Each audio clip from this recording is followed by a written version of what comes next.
when the white smoke rose over St. Peter's Square. Few knew the full story behind the name they were hearing, Pope Leo the 14th. But those who did knew they weren't just welcoming a new pontiff. They were welcoming a man whose life already told a global story, one that transcended flags and borders. At number 10 in this journey of surprising truths, dual citizenship, Leo the 14th, born Robert Francis, provost in the city of Chicago, carries not one but two nations within him, American by birth and Peruvian by choice. While many see nationality as a matter of paperwork or passport stamps, for him it became a symbol of love, belonging, and mission. Growing up in the urban heart of Chicago in 1955, Robert Post was surrounded by Catholic tradition, immigrant stories, and the kind of street-level challenges that shape resilient souls. His neighborhood reflected a mosaic of cultures where hard work, family, and faith were not just values, but necessities. But it wasn't until his missionary work in Peru that his vocation found its deepest roots.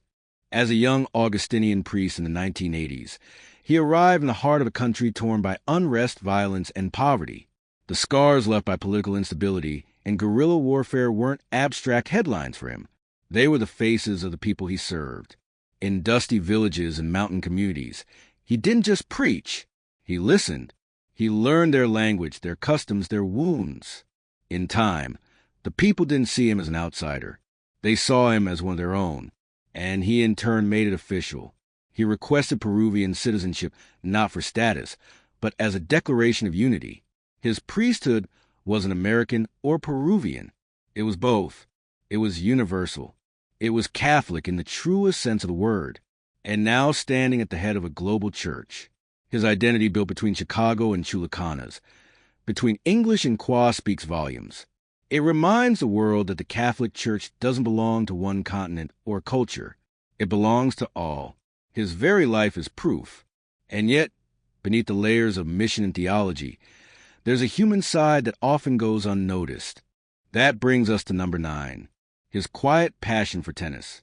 Yes, before the vestments, before the Vatican, there was a young man with a tennis racket finding peace and discipline between the chalk lines of a court. From his early years in Chicago to his time serving in Latin America, Robert Provost never quite gave up the game. It was more than just exercise. It was therapy, a sacred rhythm of movement, reflection, and humility. Colleagues and friends recall how he would organize spontaneous matches with youth in Peru, laughing and sweating side by side, not from behind a podium, but across a net. There were no sermons, just shared moments. In those matches, he taught without speaking. He showed up as a brother, not just a leader, and the lessons he drew from the court, they stayed with him. In one interview, he said tennis had taught him to wait for the right moment, to listen more than he spoke, and keep going even after a bad set. Victory was never the goal. It was the discipline, the perseverance, the grace and motion that mattered. That's why this seemingly trivial fact reveals something profound. In a world where spiritual authority is often wrapped in formality, Pope Leo the 14th offers something different: approachability, simplicity, strength without spectacle. His leadership isn't built on declarations alone, but on lived experience, shared laughter, and the quiet strength of someone who has learned how to win and lose with grace. As he steps into the highest office of the church, the image of him with a racket in hand may seem out of place, but maybe that's the point, because sometimes it's in the smallest details that we find the biggest truths. And in this case, the man who now wears white once found balance, humility, and humanity in the game of tennis, just as he now seeks to bring those same virtues to the church and the world. Among the many qualities that define Pope Leo the 14th, one shines a particular brilliance in our globalized and diverse world: his gift for language. Coming in at number 8, we explore not just a list of dialects, but a deeper call on the rare ability to speak across cultures with authenticity and heart. More than just fluency, Pope Leo the 14th speaks to connect, not to impress. From English to Spanish, Italian to French, and even to the ancient cadence of Latin or the warmth of Portuguese, his words don't just cross borders, they build bridges. This linguistic fluency isn't some polished political tool or ceremonial skill. It's something far more intimate. It is the result of decades spent shoulder to shoulder with the people he served, from crowded Roman corridors to remote Andean villages. In Peru, where he ministered for many years, he chose not to rely on translators. Instead, he embraced the language of the people directly, learning it, loving it, and letting it reshape him. To speak to someone in their own tongue is to touch their soul without walls. That's what he did again and again. But this goes beyond communication. Pope Leo the 14th understands something deeply human, that language is more than words. It's memory, emotion, identity. When he spoke Kwa with indigenous communities in the mountains of northern Peru, he wasn't just preaching the gospel, he was living it. He met people in their own rhythm, respecting their stories, honoring their culture, allowing their voices to shape the shared space between them. Inside the Vatican, this ability to navigate between worlds became one of his greatest strengths. When cultural misunderstandings threatened unity, he acted as a quiet peacemaker, not by imposing solutions, but by listening, translating, clarifying. In synods and private meetings, it was often his voice that helped different corners of the church hear one another more clearly. His linguistic reach became a pastoral gift. And now, as pontiff, that gift feels more urgent than ever. In an era marked by division, by rising noise and narrowing attention spans, he reminds us that dialogue isn't just helpful, it's essential. His voice, shaped by so many tongues, mirrors a church that longs to listen deeply and speak truthfully to all corners of the earth. And in that voice, we don't just hear a leader. We hear a shepherd fluent in the languages of love, dignity, and peace. Number 7 on our journey into the life of this unexpected pope reveals something more lighthearted but no less meaningful. He's a lifelong Chicago White Sox fan. Yes, you heard that right. Imagine the successor St. Peter adjusting his papal robes while recalling a nail-biting ninth inning. For Pope Leo the 14th, baseball wasn't just a childhood hobby. It was part of the fabric of his life. His loyalty to the White Sox is more than a quirky fact. It's a thread woven through his upbringing on the gritty south side of Chicago, where ethnic communities lived shoulder to shoulder, and sports were more than entertainment. They were identity, bonding, and hope. The White Sox, a team familiar with long droughts and hard-fought comebacks, taught young Robert lessons that books could not. How to lose gracefully, how to wait, how to cheer, not because your team is perfect, but because it's yours. Even as his path took him far from the stadium lights, first Peru, then to Rome, his connection to the team never faded. Friends and fellow clergy recount moments when he would light up at the mere mention of a game. In casual moments with youth, he would sometimes show up wearing a Sox cap or jersey, a quiet reminder where he came from and what still made him smile. And that's the heart of it. In a world where spiritual figures can feel distant, almost untouchable, he remains grounded, human, real. His affection for a team known for its grit and perseverance isn't a trivial anecdote. It's a glimpse into his soul, into a man who knows that loyalty isn't earned only in easy seasons.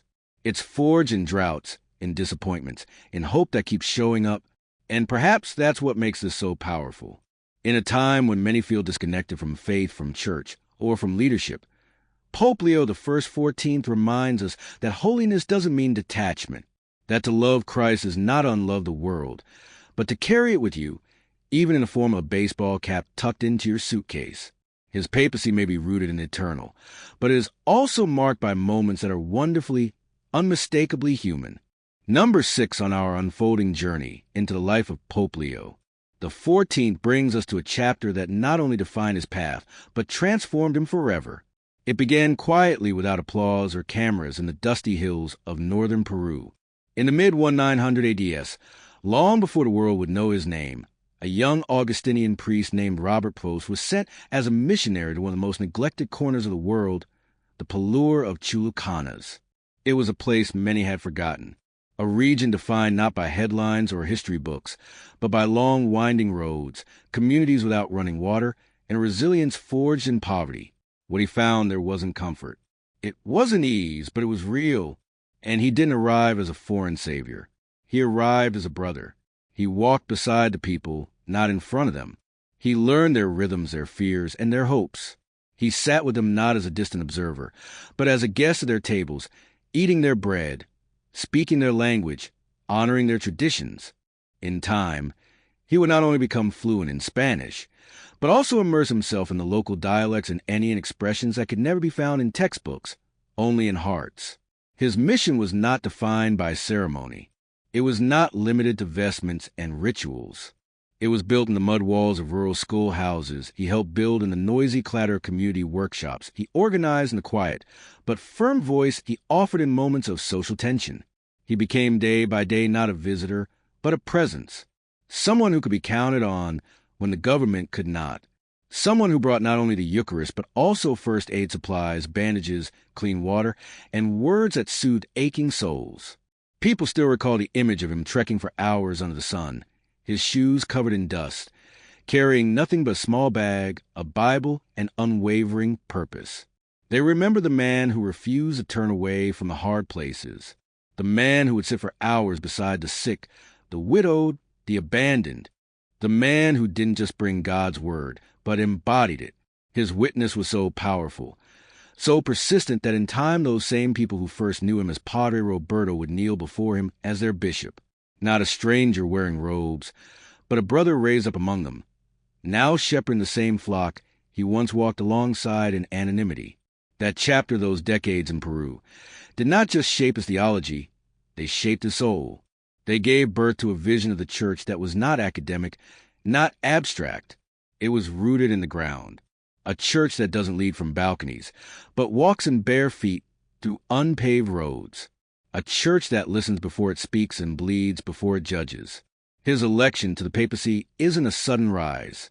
It's the fruit of seeds planted in silence, grown among the humble, and harvested in the hearts of the forgotten. And it is from that soil that we reach number 5, a nickname that says more than most titles ever could. Father Bob. It may sound simple, almost too informal for someone who would one day lead over 1 billion faithful.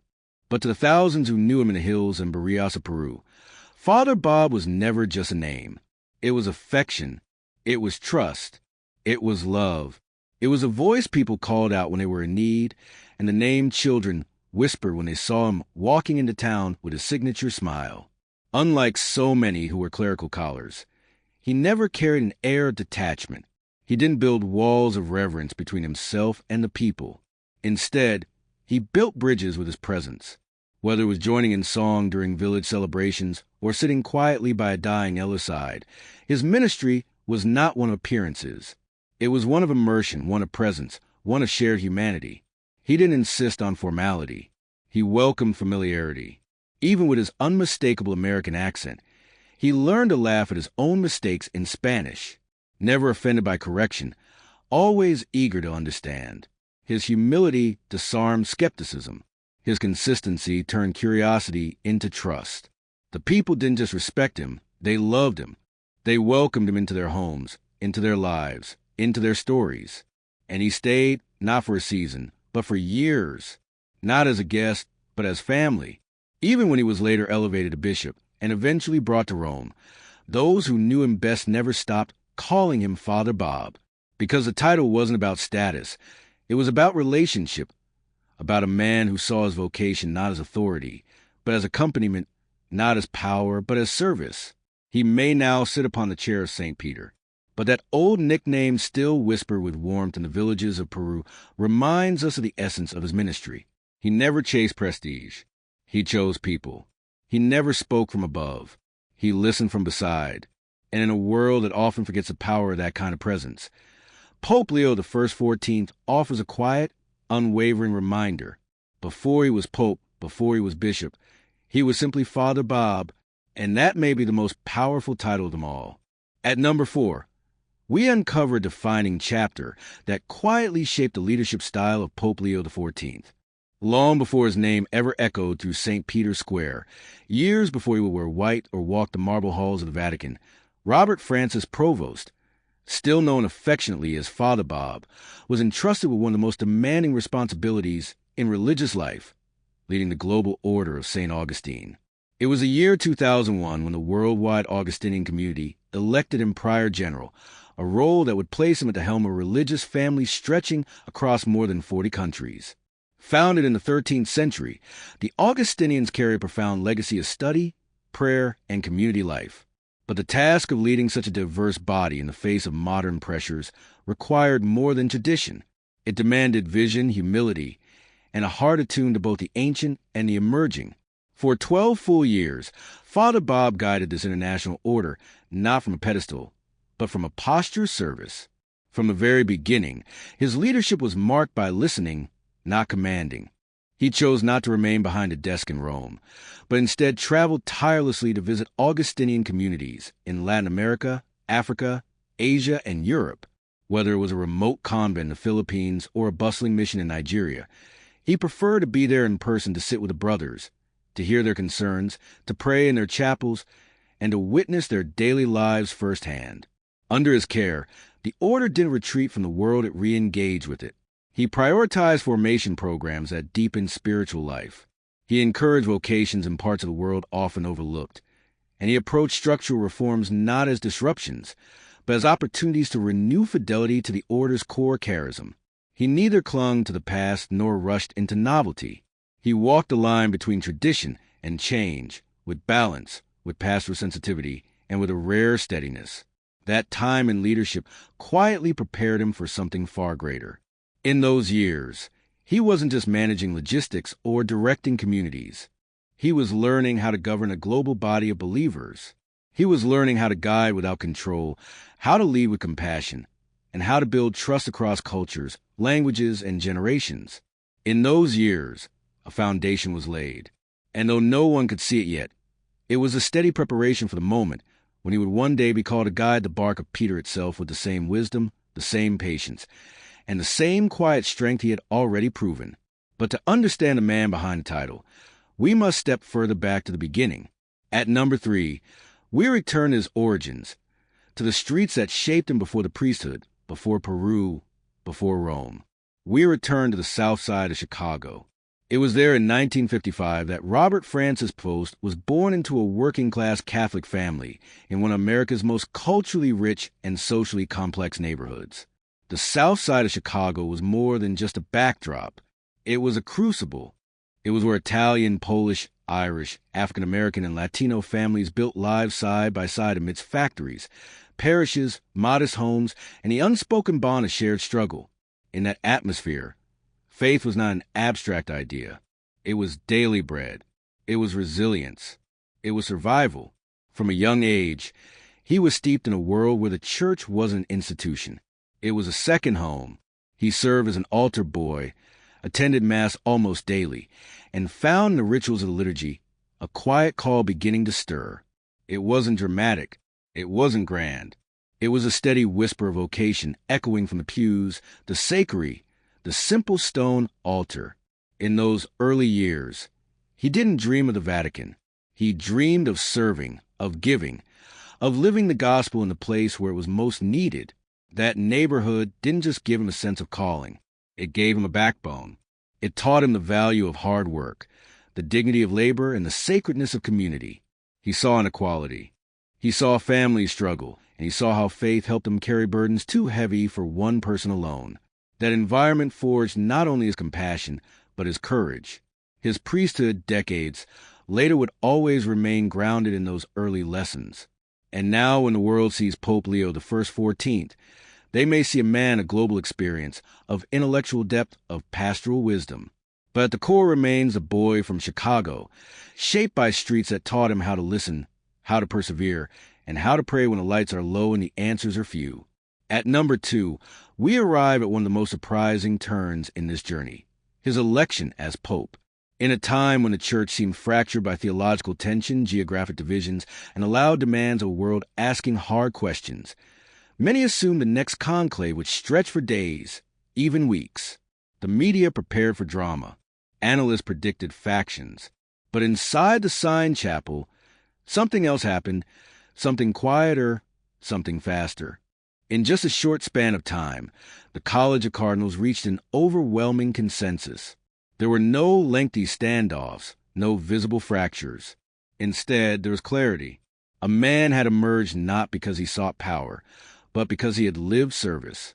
Robert Francis Provost was chosen swiftly, peacefully, and with the kind of unity that caught even insiders by surprise. Why? Because what the church needed wasn't spectacle. It needed a shepherd, a man who had spent his life with the people, who knew the struggles of the poor, the weight of leadership, and the complexities of a globalized faith. His experience as prior general, his years in Peru, his quiet but steady presence in Rome, none of it was wasted. It had all been preparation. And the cardinals saw what many are now beginning to see. That Pope Leo the 14th is not a man of ambition. He is a man of peace, a man who leads not from above but from within. And in today's world, that may be the most radical form of leadership of all. There are moments in the life of the church that speak louder than any homily, louder than any encyclical, louder even in the words of the man chosen to lead it. And that's exactly what happened during the most recent conclave. At number 2, we saw the swift and near unanimous election of a man whose campaign was never one of words, but of witness. A man whose presence, humility, and consistency drew both admiration and trust from every corner of the ecclesial world.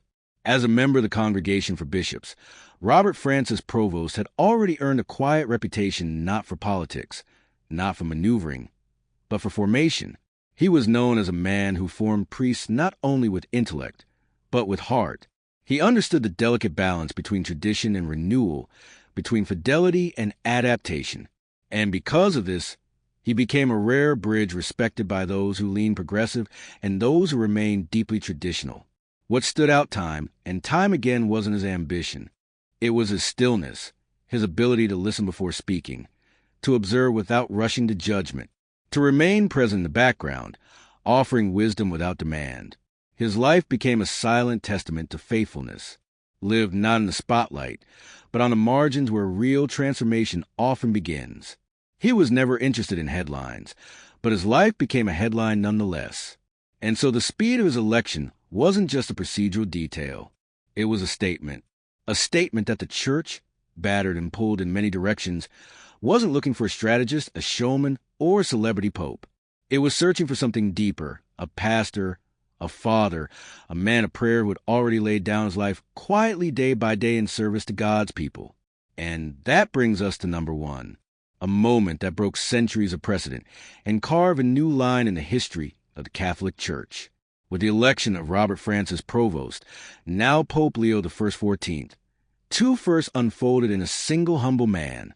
He became the first pope ever born in the United States of America, and he became the first Augustinian ever to ascend to the chair of St. Peter. It was a moment heavy with meaning. For the first time, the papacy reflected the growing voice of the American church, one marked not by power, but by promise. A church that had long matured on the global stage, now offering one of its own as a shepherd to the entire world. Yet, this milestone wasn't about nationality alone. It wasn't about politics or global influence. It was about the quiet culmination of a life rooted in simplicity, service, and spiritual depth. As an Augustinian, Pope Leo the 14th carries with him a tradition that is both ancient and quietly enduring. Founded in the 13th century, the Augustinian order has always emphasized the interior life community, study, humility, and the restless search for God. While more visible religious orders have often taken center stage, the Augustinians have remained steady in their witness, quietly forming minds and souls in classrooms, parishes, and missions around the world.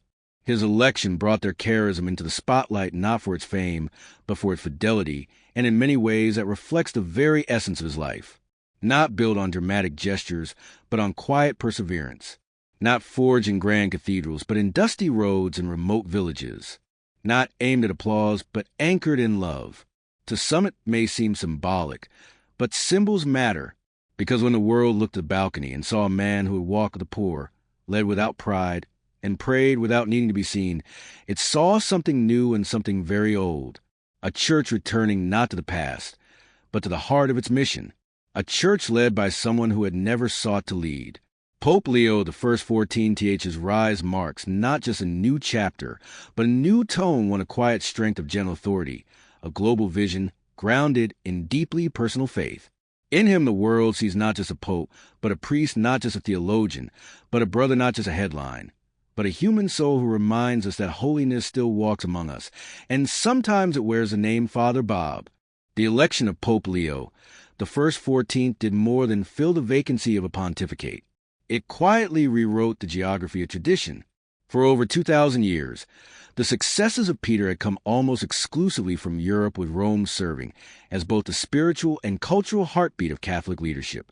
But with this one decision, the College of Cardinals signaled something far greater than a change in leadership.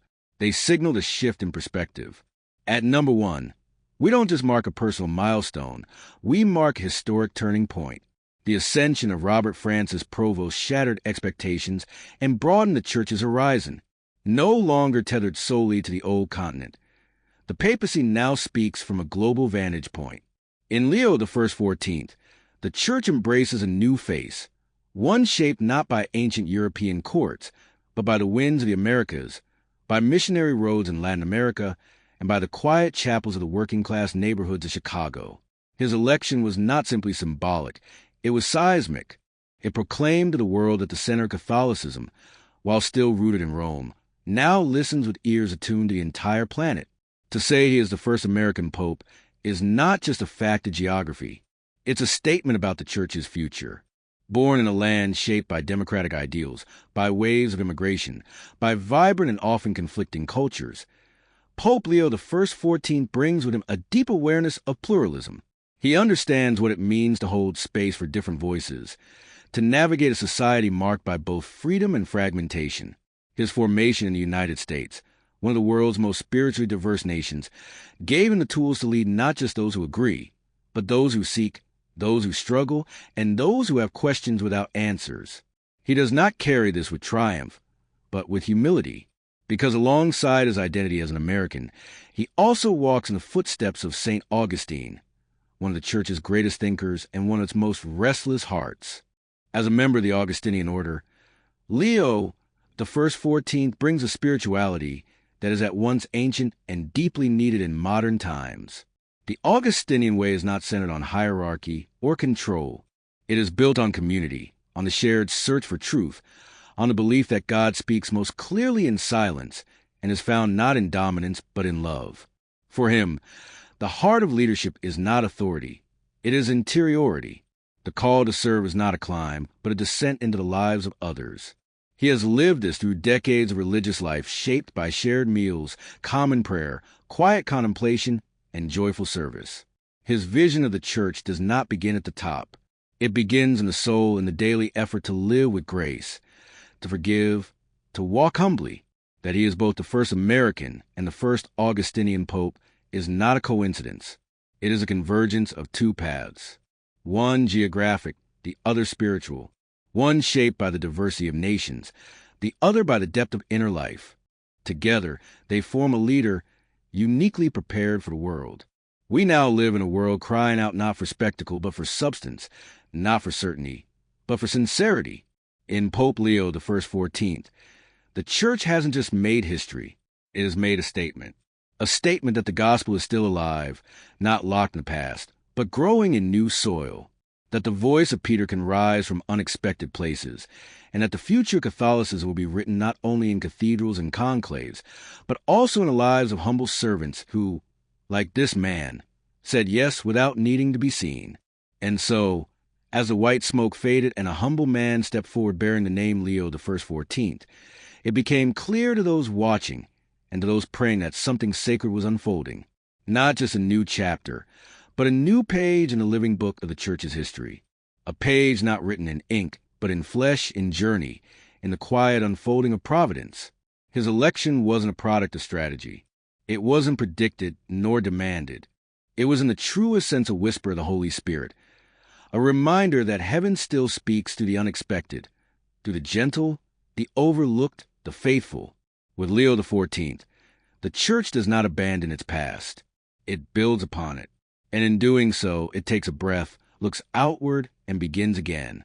As the bells rang through Rome and the world looked to a new pontiff, what many failed to realize was that something deeper had begun. Not merely a change in leadership, but a quiet spiritual reawakening. The figure now known as Pope Leo the 14th did not arrive with thunder, nor with sweeping declarations. Instead, he came with stillness, a man formed in silence, a man shaped not by the prestige of institutions, but by the patience of service. And perhaps that is the real message, that the church, after centuries of navigating grandeur and complexity, is being led once more by someone who understands the value of humility not as an aesthetic, but as a way of life.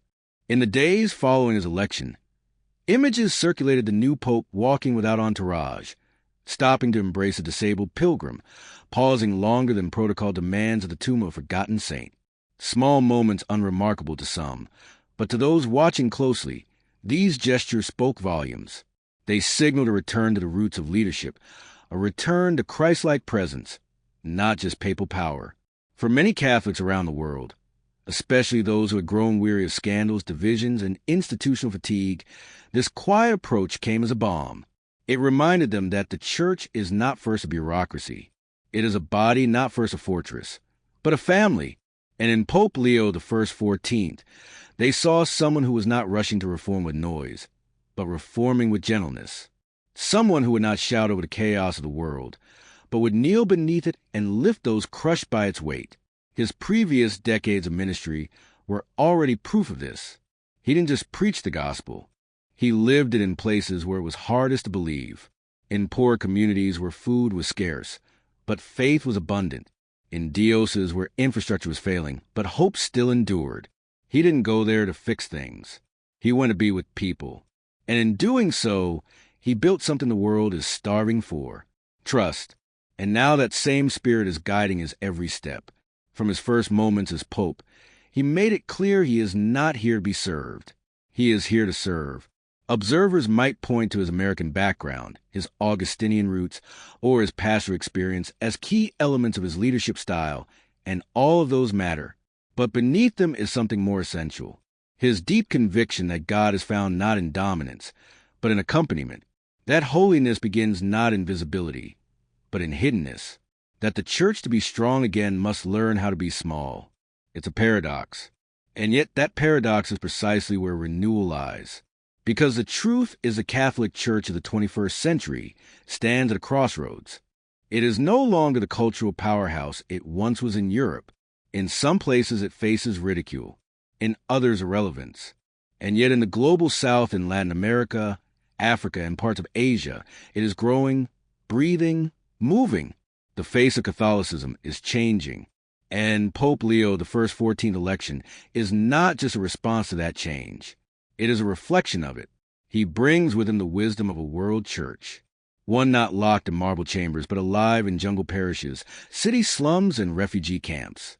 A church where priests walk barefoot through rivers to bring the Eucharist, and grandmothers teach catechism from memory under tin roofs. It is this world, raw, real, and often unseen, that shaped him, and it is this world he now represents. But representation is not enough. Leadership demands discernment. And Pope Leo knows this well. Already he has begun inviting voices into the conversation that were once kept at a distance, not to make the church fashionable, but to make it faithful. Faithful to the cry of the poor, faithful to the wounds of abuse victims, faithful to the yearning of young people who are searching for meaning in a world that often feels hollow. His vision is not one of compromise, but of communion, of gathering what has been scattered, of healing what has been broken. He knows he cannot do it alone, and he does not pretend to. His speeches, few as they are laced not with personal conviction, but with communal invitation. "Walk with me," he said recently to a crowd in St. Peter's Square, "not behind me and not above me, but beside me." That one sentence captured his papacy. In essence, it is not about creating a new church. It is about rediscovering the one Christ left us, a church of the Beatitudes, a church of the brokenhearted, a church where the shepherd smells like the sheep, not because he is trying to relate, but because he never left their side. And perhaps this is why people, even those distant from religion, are watching with unexpected interest. They are not seeing a pope trying to impress. They are seeing a man trying to be faithful. And in an era of curated images and rehearsed authenticity, such quiet integrity is a kind of revolution. For the first time in years, lapsed Catholics are stepping back into churches, not because of theological debates, but because of something they see in this man's eyes. A kind of truth that doesn't demand, but invites. A kind of leadership that doesn't elevate itself, but kneels down to wash feet. This is what makes Pope Leo XIV not only historic, but prophetic, not in the sense of predicting the future, but in the sense of reminding the world of what we've forgotten, that greatness is found in service, that love is expressed in listening, and that the church's future will not be written by power, but by presence. And so, a new journey begins not just for him, but for all of us. The road ahead is long. There will be opposition. There will be misunderstanding. There will be pain. But if history has taught us anything, it's that the most enduring change often starts with the quietest voice. And now that voice wears white. And so as the early days of Pope Leo XIV's pontificate quietly unfold, a different kind of current begins to stir in the church. Not a storm of controversy, nor a flood of media spectacle, but gentle movement like water rising beneath the surface. There is no grand announcement, no sweeping decree, but already hearts are turning, not because of pressure, but because of presence. Inside the Vatican, small shifts are beginning to appear, not in structure, but in spirit. The tone of meetings has softened. Conversations that were once guarded are now marked by pauses that invite listening rather than defensiveness. In the Apostolic Palace, aides speak of a pope who begins his mornings not with commands, but with contemplation. He prays long before the city awakens. He walks alone, unguarded, across courtyards where saints once walked. He carries no agenda, but brings a quiet clarity that is slowly redefining the rhythm of the Holy See. Even among the Swiss Guard, who have seen generations of popes come and go, there is talk of something unusual. This one, they say, nods at them, not out of formality, but with sincerity. He remembers their names.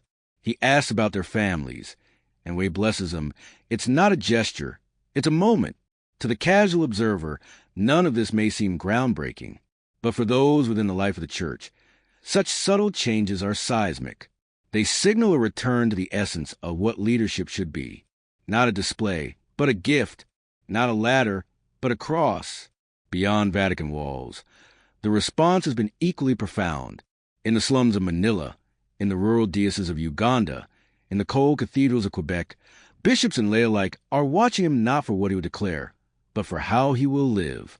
And that is the paradox of Pope Leo XIV. The world is not waiting for his next move. The world is watching his stillness, because in that stillness there's a quiet invitation, a call to slow down, to step back, to remember what the church truly is.